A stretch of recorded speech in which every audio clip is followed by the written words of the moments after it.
This video takes us into the second half of 2025, inside one of the most important facilities at NASA, the Goddard Space Flight Center. We are entering its largest clean room, the Spacecraft Systems Development and Integration Facility. This class 10,000 clean room contains over 1 million cubic feet of ultra-clean space designed to protect highly sensitive spacecraft components. We begin with the outer section of the Roman Space Telescope, known as the OSD.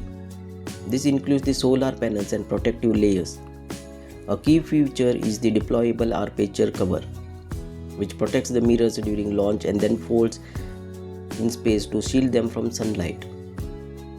To test this on Earth, engineers simulate zero gravity by attaching lines that gently pull upward, contracting gravity. Then the solar array Sunshield panels deploy. These 4 panels remain folded during launch but unfold in space into a large flat structure that generates electricity and helps regulate temperature. Next, the spacecraft undergoes intense environmental testing. The OSD is covered and moved into an acoustic chamber, where it is exposed to sound levels of up to 150 decibels, similar to a rocket launch. It is then placed on a vibration table that shakes it in all directions. Hundreds of sensors monitor its response to ensure everything performs as expected. At the same time, the inner section, housing mirrors and instruments, is tested separately inside the Space Environmental Simulator.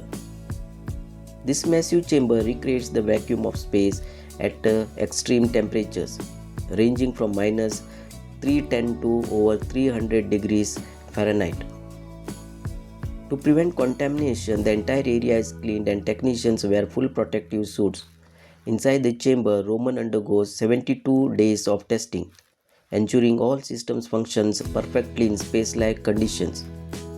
Specialized lighting is used to test the telescope's optics with precision. After testing, the mirrors are carefully cleaned using gentle tools and inspected in detail. This is the final time the primary mirror